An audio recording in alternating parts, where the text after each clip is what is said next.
নমস্কার বন্ধুরা, আপনারা সবাই কেমন আছেন? আমি আবার আরেকটা নতুন ব্লগ নিয়ে চলে এসেছি।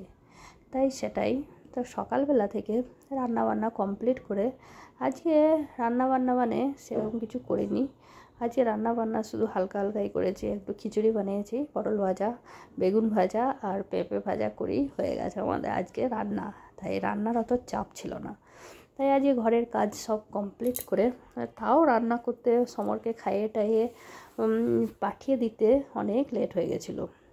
আমার লেট তো হবেই, যাই হোক সেটাই কাজকর্ম সেরে আজকে আবহাওয়াটা এত সুন্দর আছে, মানে কি বলবো, না রোদ্দুর আছে, না গরম আছে, না বৃষ্টি পড়েছে, মানে ঠান্ডা ঠান্ডাই আবহাওয়া। কিন্তু হাওয়াটা দিচ্ছে হালকা হালকা, সেরকম বেশি হাওয়া নেই, কিন্তু আবহাওয়াটা বেশ ভালো। রোদ্দুর নেই, তা এখন দুপুর 12টা বাজে, কিন্তু মনে হচ্ছে যেন সকালবেলার এটা টাইম। তাই আমি চান টান করে প্রত্যেক দিনই ছাদেই যাই। তাই আজকেও আমি সেরকমই রেগুলার ছাদেই গেছিলাম। ছাদে গিয়ে ঠাকুর প্রণাম করে তারপর দেখছি গাছগুলো, মানে অপরাজিতা গাছটা এক জায়গাতেই ঝোপ হয়ে আছে। আমি যে একটুখানি এদিক ওদিক বেঁধে একটুখানি ছড়ানোর চেষ্টা করছি যাতে এদিক ওদিক ছড়িয়ে যায়, কিন্তু কিছুতেই যাচ্ছে না। ছড়িয়ে দিলে সেই জায়গাটা বাড়ছেই না। বেঁধে দিচ্ছি যাতে আমি ওই তারের ওপর দিয়ে ও বেশ লম্বাভাবে চলে যায়, কিন্তু বেঁধে দিচ্ছি কিন্তু ওদিকে এগিয়েই যাচ্ছে না। সেই এক জায়গাতেই ঝোপ হয়ে যাচ্ছে। ওইটা যে আমি কি করে ওকে বেশ বড় করে এদিক ওদিক ছড়াবো আমি ভেবেই পাচ্ছি না। তাই সেটা আমি দেখছিলাম। সকালবেলায় খুব একটা টাইম পাই না ওটা তাড়াহুড়োর মধ্যে।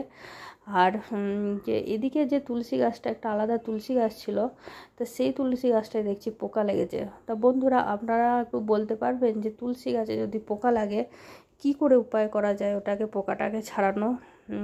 অবশ্যই একটু কমেন্টে জানাবেন। আমি জানি না, এই জিনিসটা ভারী প্রবলেম হয়।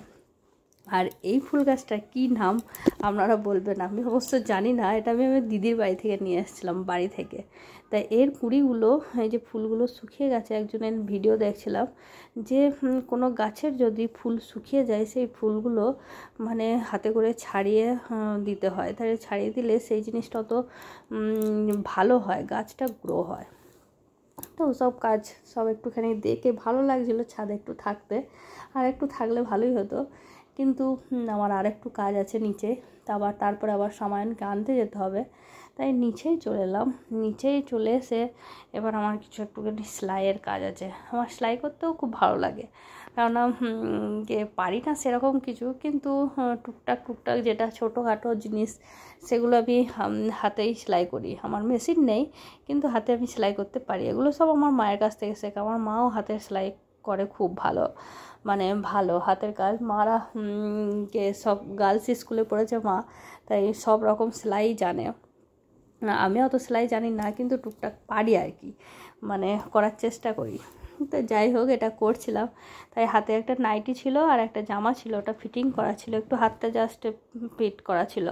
তাই আমি সেটাই নিয়ে বসলাম। আমি দেখছি ওটা ফিট করে নিই, নাহলে ফিটিং করে নিই, নাহলে আর মানে টাইম হয়ে ওঠে না। এইটাই হচ্ছে টাইম। তারপর সামায়ন চলে এলে আর অন্য এক্সট্রা কোনো কাজ হয় না, ওকে নিয়ে প্রচুর ব্যস্ত তার মধ্যে থাকতে হয়। সেই জন্য এই টাইমটাই একটুখানি ফ্রি থাকে, 1 ঘন্টা মতো, 1 ঘন্টা থেকে 1.5 ঘন্টা। তাই এটা আমি নিজের মতোই কাটাই। আমার আর কি যেটা নিজের ভালো লাগে, যে জিনিসটা আমি সেই জিনিসটা করি। তো একদম একা বেশ ভালো লাগে আমার। কখনো কখনো সত্যিই আমার একা থাকতে ভালো লাগে, যে আমি নিজের মতো নিজেরভাবে থাকবো একা কিছুক্ষণ, মানে বেশিক্ষণ না। এই নয় যে আমি সারা জীবন একা থাকবো, এটা না সব সময়, কিন্তু কিছুক্ষণের জন্য আমার একা থাকতে ভালো লাগে। চলুন বন্ধুরা, কেমন লাগলো অবশ্যই জানাবেন।